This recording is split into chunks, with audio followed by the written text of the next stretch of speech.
Gente, quanto é 5.450 vezes 40 menos 30 mais 20 elevado ao quadrado? Vocês sabem? Nem eu, gente, fiquei até tonta com isso.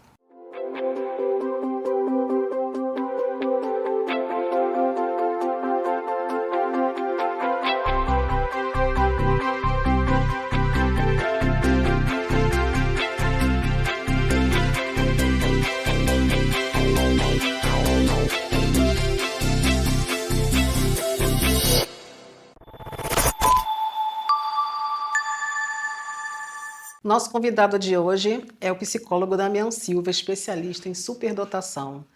Damião, muito obrigado pela presença. Obrigado pelo convite, é uma honra estar aqui. Tá, e a gente sempre tem uma pergunta inicial. Quem é Damião Silva? Um sonhador. Eu sonho com um mundo melhor para todo mundo. Eu acho que é isso que me define. É isso que me move no trabalho. É isso que me fez chegar até aqui. É isso. Eu sonho com um mundo melhor. O que de fato é uma criança superdotada? A criança superdotada, né? Assim, o que é uma pessoa superdotada, né? Então, porque a gente nasce, cresce e morre sendo. Então, são aquelas pessoas que têm ali uma habilidade acima da média, ali uma curiosidade acima da média, uma criatividade acima da média, uma busca pelo aprendizado muito intenso, né? Então, ela não reverbera só em aprendizagem acadêmica ali, mas também uma forma de você sentir, pensar e perceber o mundo diferente. E também aprender de forma diferente, mais rápido, os temas que você tem interesse. Então, não é só sobre ser inteligente demasiadamente, mas também sobre você perceber, sentir e aprender diferente, em velocidade.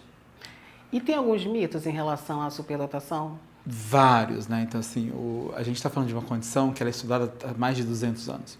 Então, quando você vai na história antiga, já tem lá pessoas sendo descritas como pessoas dotadas e talentosas na Antiguidade, antes de Cristo, enfim, na China, a primeira visita de 2.000 anos atrás. Então, os mitos se dão em função, talvez até da mídia mesmo, que traça ali um paralelo entre a genialidade, a loucura.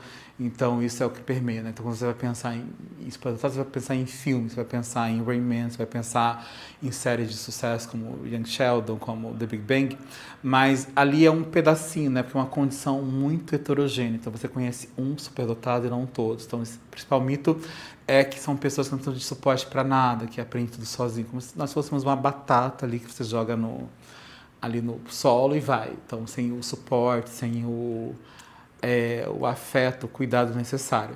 O mito também é que você vai ser bom em tudo, né? Que você aprende ali por osmose ou por alguma questão que você tem aqui uma coisa mais mítica ali. Então, isso acaba atrapalhando a gente fazer a identificação real da superdotação.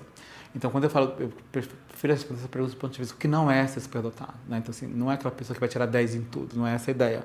Até, por exemplo, a inteligência está ligada só à questão escolar, né? Então, você pode ser uma pessoa extremamente curiosa, extremamente criativa, mas que isso não reverbera em ambiente escolar. Então, você vai ter curiosidade pelo mundo. Então, uma criança de 4 anos que vira para mim e pergunta, tio, por que as pessoas sofrem se Deus existe? Isso é uma questão de existência muito precoce, né? Então, ali já está questionando os dogmas reais aqui. Então, é olhar para essa pessoa, óbvio, com umas características ali que ela pode ter interesse em matemática, química, física, dança, qualquer coisa, mas com uma curiosidade muito mais intensa, com amor ao aprendizado muito mais florescido. Então, as pessoas acabam, no Brasil especialmente, como a gente tem uma ideia de que é uma questão só educacional, você começa superdotado quando você está na escola. E quando você sai, você deixa de ser. Na verdade, não é essa construção, né? Óbvio, quando a gente está falando do intelectual, acadêmico, você tem ali as matérias todas de interesse. Eu, por exemplo, adorava linguagens, história, ciências, odiava educação física, odiava uma coisa que me ligasse ali à arte, por exemplo. Eu não sei desenhar até hoje, mas não é que eu não sou criativo, eu não gosto do desenho, do processo repetitivo. Então as pessoas têm um mito da ideia de que você vai ser sempre perfeito ali, e se você não tira 10, você não é superdotado. Então isso já é uma questão aqui. E você também é sempre muito imaturo, sempre ligado à questão da loucura, né? Então esses mitos acabam colocando véu sobre essa criança que vai crescer não identificada, que vai crescer ali sem se entender, porque a gente tem uma questão mesmo de não pertencer, né? Então, uma criança que chega com 6 anos, como é o meu caso, lendo Jorge Amado na escola. né? E a pessoa estaria ainda aprendendo a fazer ali a letra com o nome, né? Então, Lucianelli, está discutindo Shakespeare. Então, como você vai se integrar nesse processo? Então, a ideia de que você dá conta de tudo sozinho, de que você é muito imaturo, que você é isolado, acaba dificultando a identificação real. Mas por que que tem algumas crianças que, por exemplo, são autistas e são bem mais inteligentes do que uma criança que não tem nenhum problema? É que, na verdade, assim, é que a gente tem que pensar que a inteligência, por si só, ela não vai definir a superdotação. Ela é um dos critérios, ela é uma das possibilidades.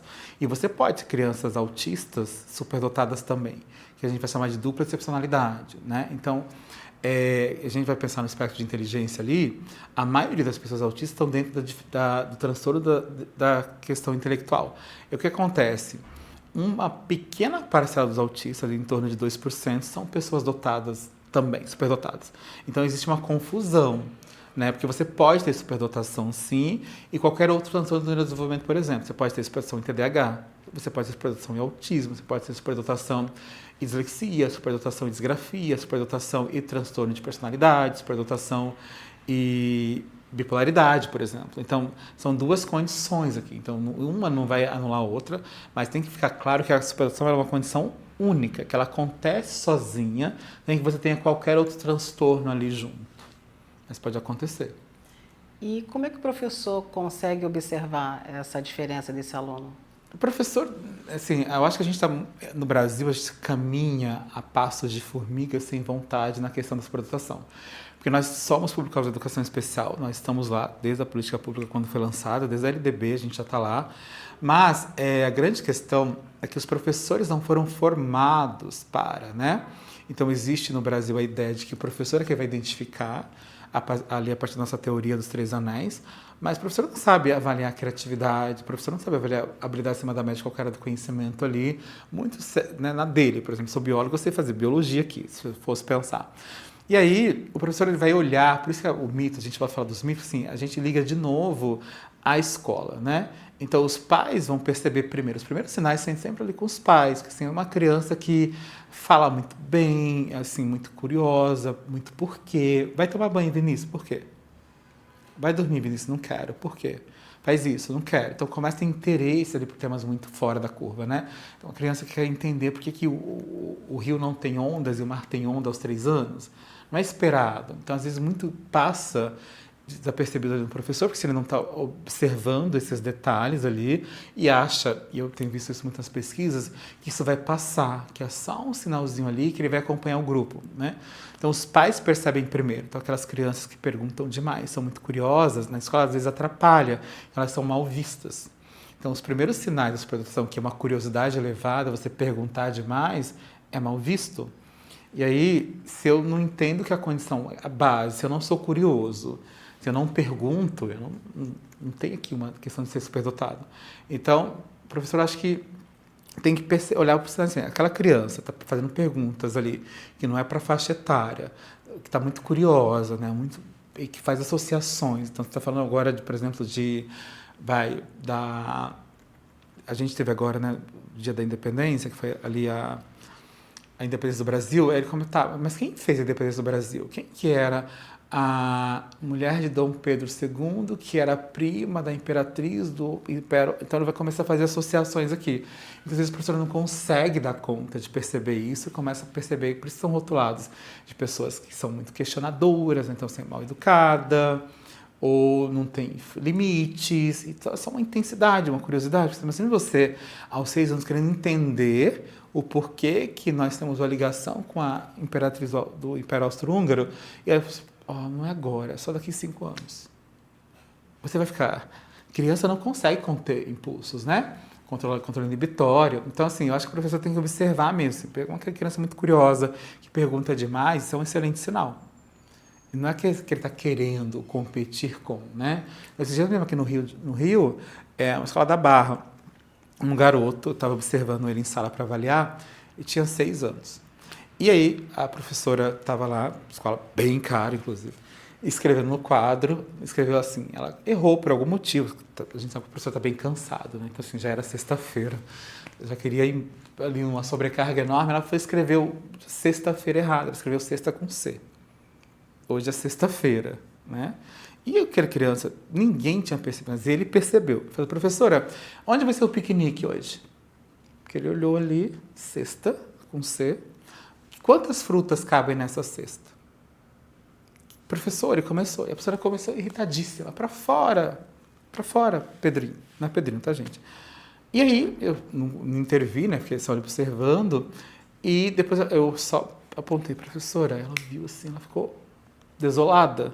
Né? Então, assim, a forma dele proteger a professora que não estava errado, perguntar para que ela olhasse lá, um raciocínio aqui enorme de resolução de problemas, né? E a professora que achava ele mais um mal educado, ela ficou tão tocada que ela resolveu estudar de fato que era superdotação. Então, assim, a gente não identifica, a gente não conhece. O professor conhece mitos de superdotados, conhece os gênios, conhece os mitos dos filmes. Então, aquela pessoa está curiosa, querendo entender, que pergunta demais, e que às vezes nem vai tirar 10 na sua matéria, porque ele só quer saber aquilo que está me contando. Eles não vão estudar para tirar 10. Tem ali uma motivação intrínseca para o aprendizado, que é natural. Eu quero só aprender. Não vou porque a minha mãe quer que eu estude. Não, isso não vai adiantar nada. Porque eu quero estudar javanês. Por quê? Porque isso é uma curiosidade maior que vai levar à frente alguma questão. Agora, você acha que deveria ter psicólogo em escolas? Porque na pública não tem. Na particular... A gente tem que pensar que a identificação, né, no Brasil, ela tem que ser, ali a ideia é que ela seja feita na escola. E assim, psicólogo de escola simples, nós temos leis federais que tem, para ter na pública e na privada também, e só que ninguém cumpre a lei, né? Então nós temos uma boa política pública de inclusão, mas não se cumpre.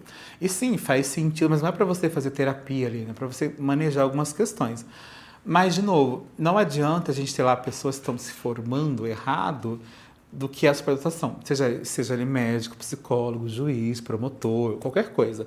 Então, a gente tem que rever a nossa política pública do que é criar uma política efetiva para essas pessoas, mas também rever as nossas formações de base, de graduação. Então, rever as nossas BCNs lá na licenciatura, na saúde, na medicina, na psicologia, na fonoaudiologia, no direito, que são pessoas que estão aqui na sociedade inteira que têm seus direitos ceifados. Então, chega lá, uma pedagoga que não sabe identificar o que é. Vai para o professor, não sabe. Chegou no pediatra, vai ter um diagnóstico equivocado. E a gente vai seguindo, errando de forma errada. Vai seguindo, errando. E aí vai lá alguém, chegou em mim com 10 anos, vai lá, a gente avalia corretamente, temos que dar aceleração de cerebro para essa criança superdotada. Vai lá, a escola nega porque ela acha que não pode fazer. Aí a mãe judicializa, pega um advogado bem ruim que não sabe o que é. Perde o processo. A mãe judicializa, pega um bom advogado aqui, aí pega um promotor que pede assim, prove que ele é mais inteligente que Einstein. Ninguém tem avaliação psicológica de Einstein. Não existe. E aí a gente vai ficando pelo meio do caminho. Então a gente tem que rever muita coisa. Então a gente tem que voltar à base, formar. Não se discute isso nas formações. Tem se discutido muito hoje em dia nas redes sociais. E aí, de novo, as redes sociais trazem um impacto muito grande nos mitos. Então, eu falo isso, que meu sonho é ficar desempregado. Assim, eu dou formação, tenho quase 20 anos, mas as mesmas perguntas, né?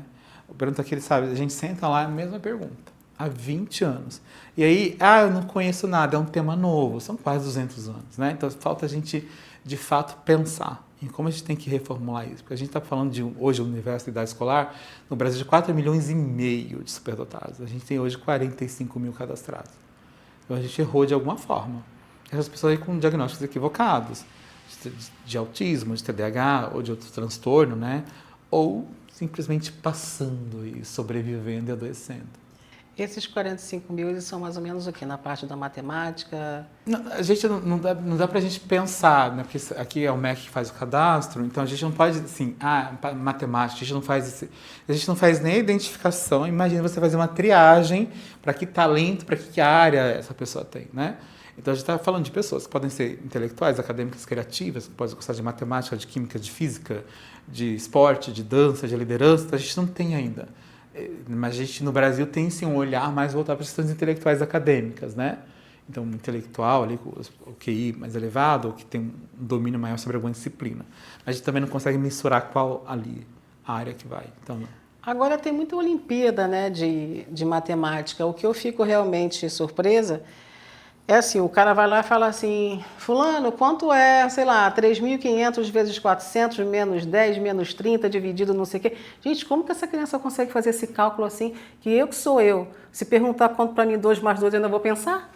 Então, a gente tem que pensar duas coisas, isso que você tocou é bem importante. Para ele fazer essa conta aí falando, é muito mais fácil do que você me dar no papelzinho escrever para fazer como você faz. E aí, a grande questão, que é, por isso que o pessoal não entende, que é o seguinte, a gente não aprende, lembra que eu comecei falando que a gente aprende, sente, pensa diferente, a gente aprender diferente, é muito mais fácil o cálculo mental do que você se coloca lá, entender as tem 2 para cá, vem um parênteses, sai isso daqui. Então, isso é normal, existe uma velocidade de processamento mais rápida, então existe uma neurofisiologia cerebral diferente. Então, você vai fazer conexões mais rápidas, gastando menos energia. Então, você aprende mais rápido, sem necessidade de repetição. Então, as pessoas médias estão aqui, elas precisam de repetir esses 20, 30, 50 para entender o conceito. Ele olhou, né, bateu, entendeu. Mentalmente vem o resultado. Mas você coloca ele para sentar e fazer isso que você me contou agora, não vai sair. É aí que ele vai dar o resultado sem essa continha, sem armar aqui. Vai dar só o resultado final. Aí a escola vai lá e dá errado. Aí por isso que é muito bonito a gente ver no vídeo esse processo. Mas na vida real ele faz isso, ele é punido. Né? Então, porque não faz o padrão. E a gente está dizendo o seguinte, nós não aprendemos de forma padronizada, não precisa repetição. Então, se você me falar 2 exemplos que captei, quero ir para o próximo, Então, isso vai gerando tédio, vai gerando mais ansiedade. Vai aprender aqui, porque é uma área de interesse dele, as conexões são mais rápidas, gastam menos energia e o cérebro vai gastar de forma mais adequada. Como se tivesse, tá, eu tenho R$10, então eu vou gastar com isso daqui. Aí vem o resultado. Gente, eu sou péssima em matemática. Eu sou tudo, português, história, geografia, agora, a exatas não é comigo. Às vezes eu passo vergonha porque eu fico brigando com a pessoa achando que eu tô certa, mas o cálculo, assim, é uma coisa ridícula e eu tô errando, gente. Pois é. Aí a briga é a rigidez cognitiva, né? Nem matemática mais. Não, porque eu fico assim, igual esses dias eu fui fazer uma conta lá, eu falei, não, mas peraí, se eu pagar isso, eu tô pagando mais e nada, era o preço É a justo. percepção, né? O Mas, cérebro tipo, dá uma percepção equivocada. Você tem uma percepção visual, percepção auditiva, são vários processos nessa aprendizagem aqui. E se falha uma, vai ter essas questões, né?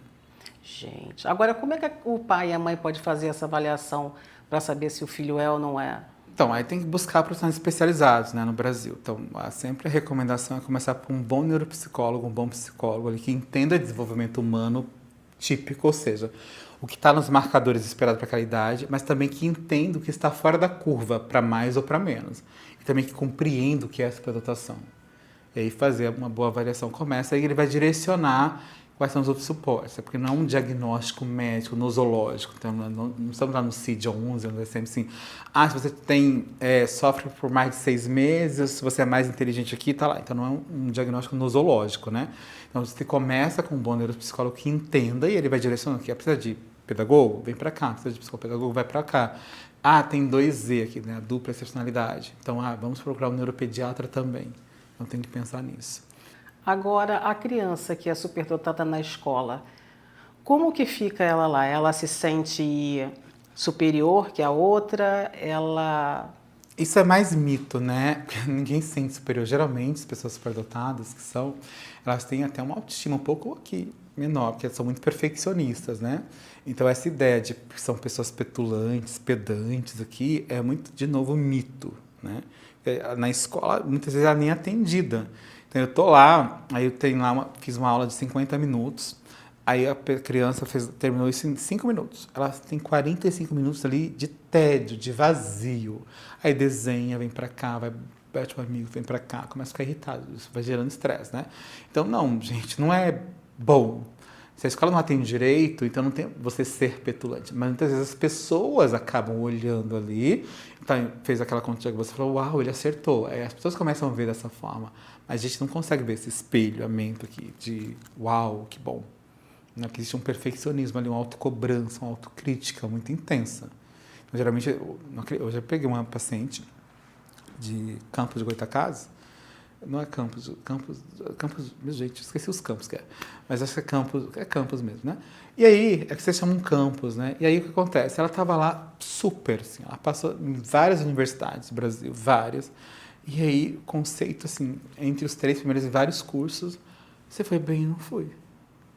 E as colegas dela, então não tem essa ideia. Às vezes as pessoas nem acreditam nisso, muitas vezes, né?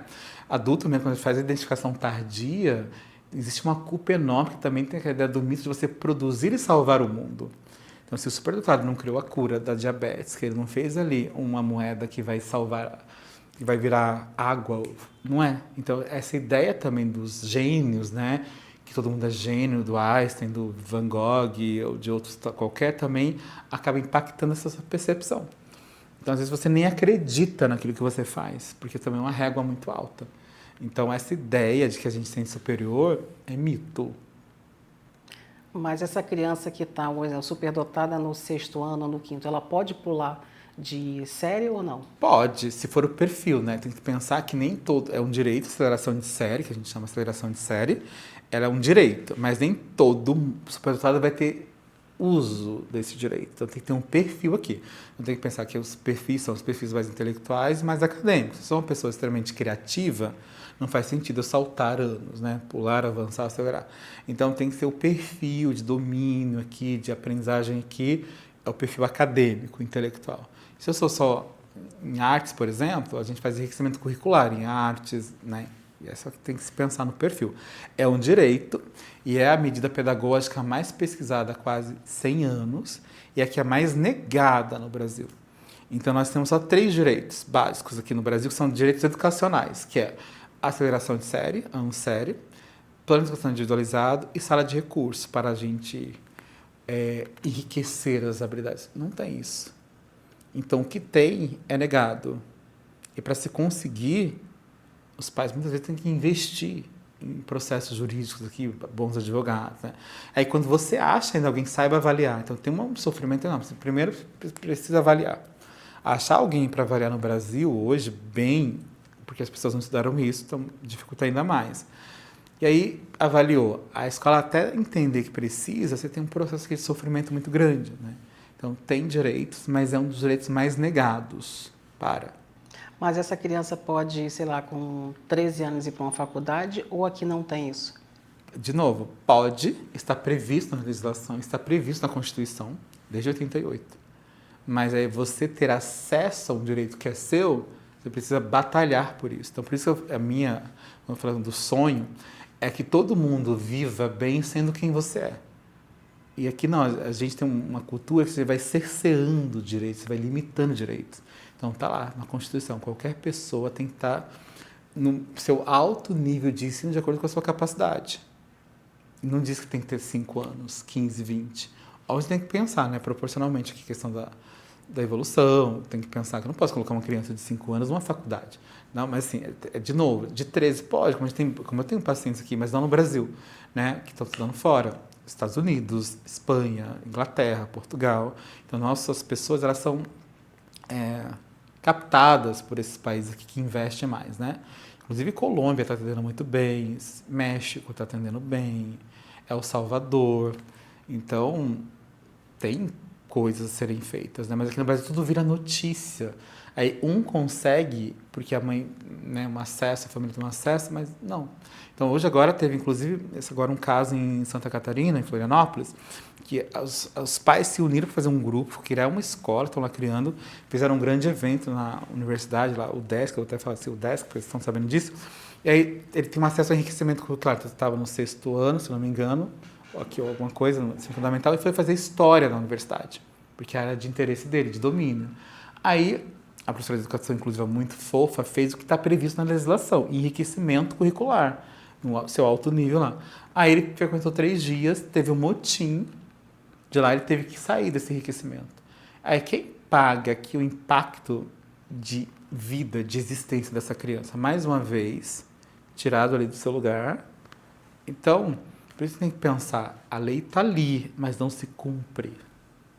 Porque eu acho que lá fora é mais tranquilo se fazer isso. Aqui eu acho que é complicado. Agora Complicado por quê? é complicado porque se você é uma criança superdotada, digamos, de uma escola municipal, o que essa escola vai fazer? Nada. Se eles já não fazem com a criança que é um... Não, mas é isso, de novo, é um mito. E assim, a gente não pode pensar dessa forma. Porque se eu penso com esse conformismo todo, a gente morre. Tipo, no início do ano eu comecei a fazer um trabalho numa escola pública. Sim. E tinha um menino lá que eu ficava com ele, que ele é autista. Sim. Só que o menino, ele tinha 10 anos, não sabia ler, nem escrever, nada. Mas na matemática, o menino sabia coisa de primeiro ensino médio, terceiro e tal. E eu ficava assim, gente, vocês têm que investir nesse garoto. Eu falei com a mãe, ó, seu filho, ele sabe matemática, melhor do que eu. Ele me corrigia e eu falava assim, nossa, que orgulho desse menino. Tipo assim, orgulho pra mim, mas tipo, ele não ia ter esse abraço como em outro lugar teria. Mas deve, tá previsto que se tenha. Então a gente não pode, tem que se cobrar. Então, se não está fazendo, tem que ir a mãe lá no Ministério Público denunciar, tem que denunciar a Secretaria de Estado do Rio, o município, porque está na legislação, não é um favor que a gente está pedindo. Não, com certeza. Então, assim, não é porque é mais difícil. Não existe aqui uma cultura de você valorizar a educação, que é diferente. Mas você não pode abrir mão porque não tem, não vou fazer. Então, quando a gente demanda, tem que fazer. Nós já tive aqui, por exemplo, promotores, Bahia, por exemplo, um lugar ali, que o Estado está investindo em formação. Então, a gente tem que cobrar. Porque hoje é um, mas amanhã pode ser o seu filho, o seu sobrinho. Então, a gente tem que pensar, não conseguimos agora, vou desistir. Não. Outras pessoas estão aqui, a gente está lutando por esse processo. Né? Então, esse programa hoje aqui, para as pessoas pensarem que muitas vezes os pais pensam igual, está cansado, não vai dar certo. Mas olha lá, o pai não desistiu, porque tirou aqui, mas o que tirou? A incompreensão de um grupo de adultos que acha que não há lugar para lá. E, de novo, olha que tipo de pessoa que a gente está formando lá. Que não vai lá e volta no que é basal, que é garantir o direito ao acesso. Então, não é porque você me impede que não é um direito meu. E aí sim, aí tem que fazer o quê? Fazer o que está previsto, que o Estado fomente formação, que o município fomente formação, porque eles recebem dinheiro para isso, para educação especial. Então, recebe dinheiro, a escola recebe, tem lá superdotado, recebe 2 vezes mais verba. Então, para cada aluno de educação especial, seja superdotado, seja autista, seja pessoa com DI, seja educação EDF, ele vai receber 2 vezes para atender melhor. Tá lá.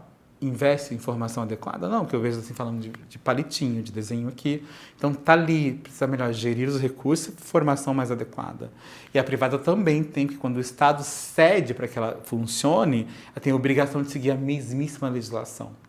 Não, o certo é isso, mas infelizmente lá nessa escola eles não estão fazendo. E é uma pena. Porque sim, é uma pena, porque isso adoece, né? Isso acaba invalidando aqui. E o garoto era craque, estou sendo sincera. Sim. Eu ficava orgulhosa do menino. Sim, mas o povo tem uma mania de olhar só para as deficiências, só para ausências, né? O que está fazendo de errado, o que não tem. Mas não é que não pode desistir, eu não desisto, porque eu estava aqui. Eu estou aqui falando isso há tanto tempo, há mais de 20 anos, sem nenhuma pretensão de desistir. Agora, como é que fica a mente dessa criança, psicologicamente? Quando ela vê que ela tem o dom, uma superdotação, seja no que for, e de repente tem uma discriminação de um lado. Isso gera sofrimento, gera adoecimento. Para qualquer pessoa que é discriminada pela condição que é, isso vai causar sofrimento. Mas, de novo, não é em função da superdotação. É em função de um ambiente que não está atendendo às demandas. Então, se eu preciso disso, por que me negam? E aí essa é a grande compreensão que as pessoas precisam entender. Então, estamos adoecidos, não porque somos superdotados. Estamos adoecidos porque o ambiente não está atendendo. Então, existe uma legislação que não é cumprida. Então, óbvio que isso vai trazer danos, né? Então, a pessoa vai ter uma maior propensão à ansiedade, sintomas depressivos, estresse, né? Então, fobia escolar. Eu vejo muito paciente com fobia escolar, que a gente tem que afastar do ambiente escolar para ficar estável. Mas não é a condição em si, é a falta de entendimento do que é e de atendimento. E aí, de novo, acaba reverberando em custos para o sistema público de saúde, para o sistema privado. Né? Então, se você atende aqui, eu costumo falar que atender supermercado é muito barato. É prevenção. Se você oferta o que ele precisa, as coisas vão. E eu falo para as pessoas, você não sabe o que está fazendo, não atrapalha, pelo menos. É simples, mas óbvio que vai gerar sofrimento, vai gerar demanda. Teremos crianças adoecidas, adolescentes adoecidos, adultos adoecidos. E o papel da família nesse caso, né? Tem que ser... Chorar, tadinha, porque assim, trabalham, estudam, vai lá. Eu vejo as famílias hoje aqui estudando muito. Então assim, a família chega, pegou para o SAMU, ele já sabe que é ruim, pegou a escola, já sabe que é ruim. Então a família assim, dá todo o suporte, mas assim, às vezes não dá conta. Né? Porque a gente está falando de um país continental que nem todo mundo tem recursos financeiros nem cognitivos, né? E a gente tem uma pesquisa saiu agora que as pessoas que têm mais dificuldade são pais com mais descontrole emocional e com menos escolaridade têm mais dificuldade de lidar com esse processo, óbvio. Então a família ela vai buscar os recursos todos, acaba adoecendo, porque também tem muito preconceito, porque como você falou assim, o superdotado se sente superior, também o povo acha que mãe superdotada é mãe de Miss, que é o grupo privilegiado da educação especial. Não está reclamando, eu sou cristão inteligente, mas inteligente que demanda muito, demanda sensorialmente, demanda pedagogicamente, demanda comportamentalmente. Então, tem que fazer 1001 terapias psicológicas, pedagógicas, enriquecimento curricular, curso daquilo outro. Quem tem recurso? Então, de novo, quando a gente volta lá de investir em educação é fundamental, mas a família dá o suporte, eu vejo no dia a dia, muito. Fazendo além aqui, né? Tem um caso mesmo que eu conheço de Goiânia, que a mãe faz tudo. Ela paga a professora, paga a escola, vem para cá, buscar para cá. E no final está totalmente destruída. Porque você só resolver de forma pontual, você não forma aquela escola, o professor foi embora, acabou. Volta todos os problemas de novo. Então, quando a mãe consegue uma escola que atende bem, elas ficam lá de sobreaviso. Isso gera ansiedade, porque fica hipervigil, com medo da professora ir embora. Nossa, a Luciana é tão boazinha, que bom que eu encontrei a Luciana.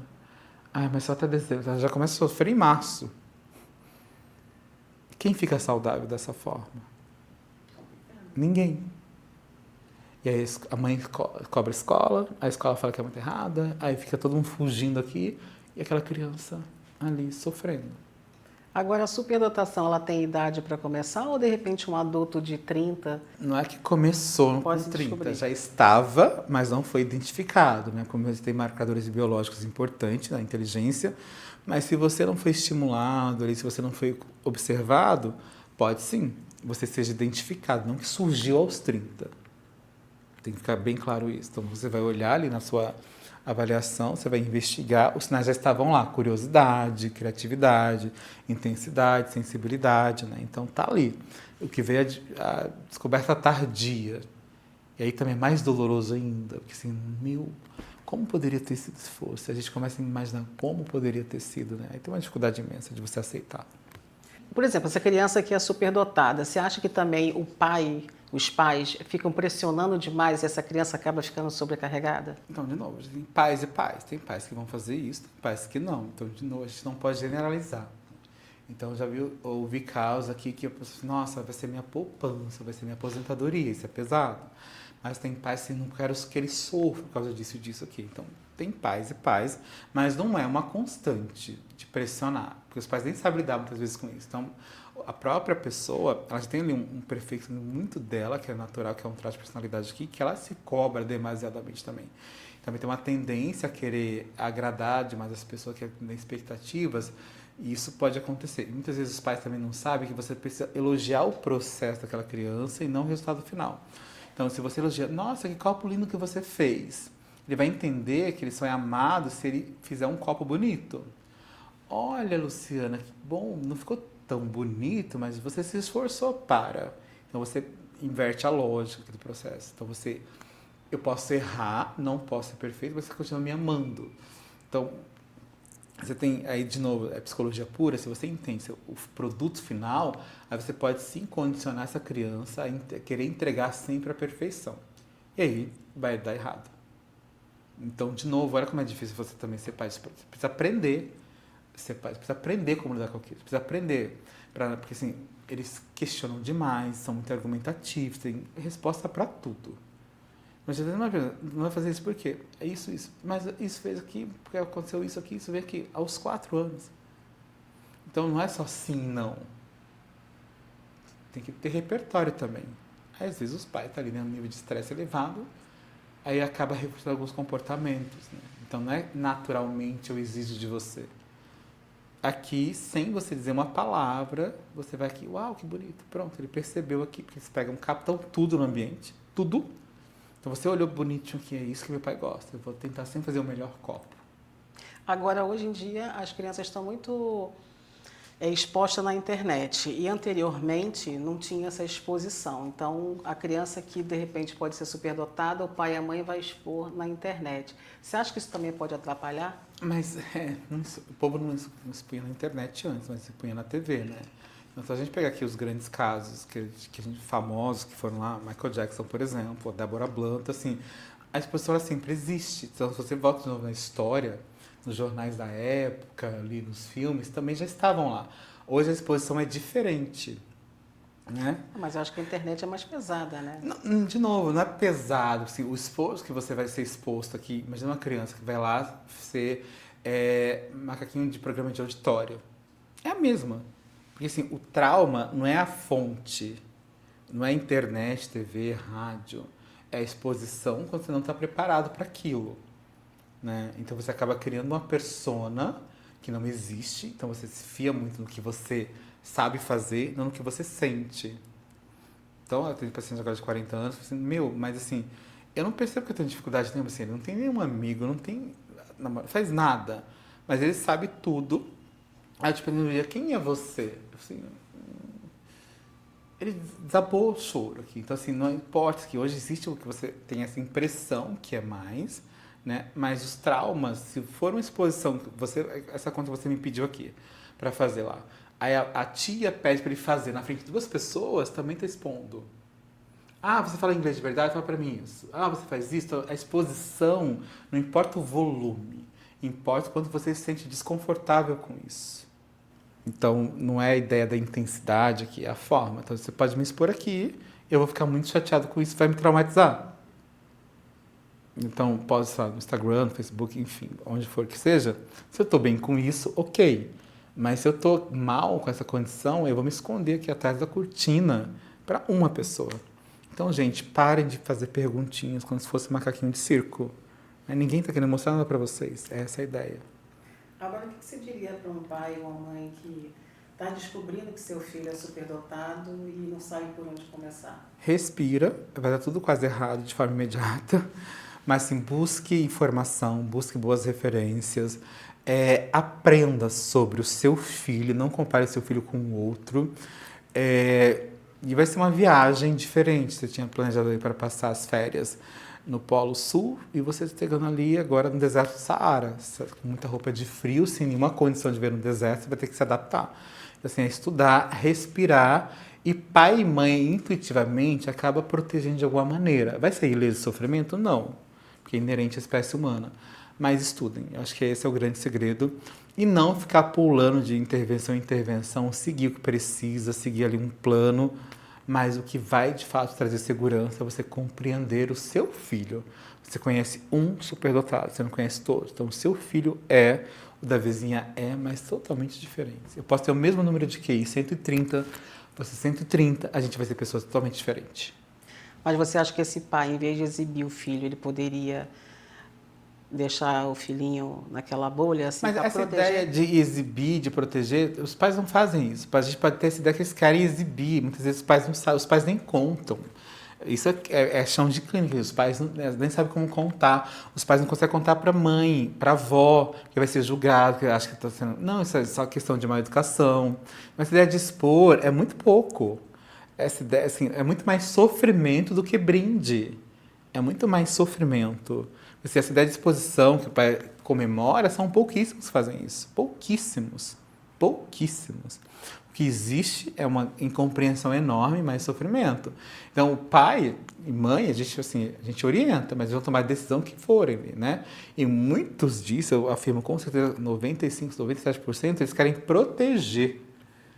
E quando eles são expostos na escola porque fez isso, porque não fez isso aqui. Então, essa ideia de exposição aí é mais um mito, agora, muito mais reforçado pelas redes sociais também. Você pega um caso, pega ali a menininha, outra, pega outro menino aqui, aí você generaliza que mas não é verdade isso.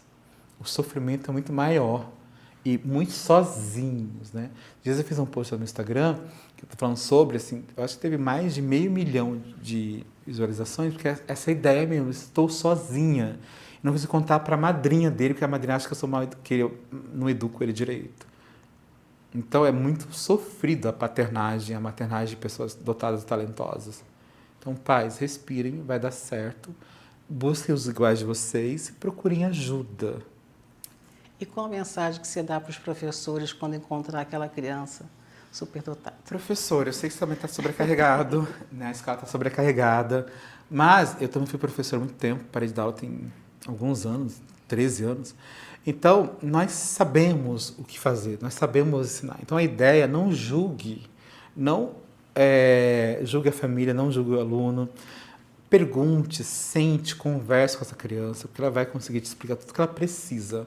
E gerar, porque sem afeto não há aprendizagem, né? Então, assim, se você cria uma distância, uma barreira, mas ele não se portou na minha matéria, tudo bem, não vai ser, não precisa tirar 10 para ser. Então, assim, é compreender que ele sente diferente e cobre formação do seu gestor, seja ele público ou privado, é um direito seu, está na Constituição, está na LDB, você não precisa pagar por isso. Então, pare das escolas fazendo no final de ano aquelas coisinhas lá com esses coaches de vida e dê formação adequada. É isso. Respira, também vai dar certo. E onde que a gente pode te encontrar? No Instagram, @dampsicólogo. Também tem meu site, que é dampsicólogo.com.br. Tem o meu videocast também, que é Unicamente, que a gente fala muito sobre superdotação, sobre mente lá. E tem também o @Vendo a Superdotação, que a gente só fala de superdotação lá. Então, quer se informar, vai lá. Estudos, pesquisas, artigos. Tá, gente. Pais também, tá? Pais, profissionais da saúde e da educação. A gente tem agora um projeto novo, enorme, que vai surgir, que é o portal da educação, que a gente vai criar lá, focado em PEI, plano de educação individualizado, focado ali em triagens aqui. Então, tem material seguro. Vai lá, tem meu canal no YouTube também, o Dan Psicólogo no YouTube. Você vai lá, aulas gratuitas. Não é por falta de informação. Talvez seja porque você está escolhendo a formação errada. Também eu agradeço a sua presença. Espero poder ter ajudado as pessoas que têm dúvida. E a gente tem um presente para você do nosso parceiro, que é a Embeleze. Ai, que maravilha. Para você é mais bonito daqui, né? Mais embelezado. Olha, que legal. Obrigado. Você ajudou de fato em trazer o tema, né? Que eu falei para você. É de extrema importância. Muito. Então, se você não conhece, você não identifica. Então, olhar o que é real é fundamental. Obrigado pelo convite e sempre que chamar eu volto. Não, com certeza, aqui no Conectividade a gente quer isso, a gente quer informar, deixar as pessoas bem informadas com cada programa, né, que a gente faz, que fala sobre cultura, de um modo geral, de histórias. Depois, ter uma ideia, trazer aqui uma mãe, uma criança, para você entender o como é difícil, né? Também, porque a gente começa, uau, assim. E também tem bons professores que fazem muita coisa boa. Você tem que pensar nisso também. Não é tudo ruim, mas ainda é incipiente, é insuficiente. Espero poder ter ajudado as pessoas a poder entender mais sobre a superdotação. Obrigado a você pelo convite, foi maravilhoso levar informação de fato. E que o programa tenha longa vida. E depois convida aqui uma família superdotada para entender também o processo todo, que vale muito a pena. Não, com certeza. Bom, obrigado e Obrigada. sucesso.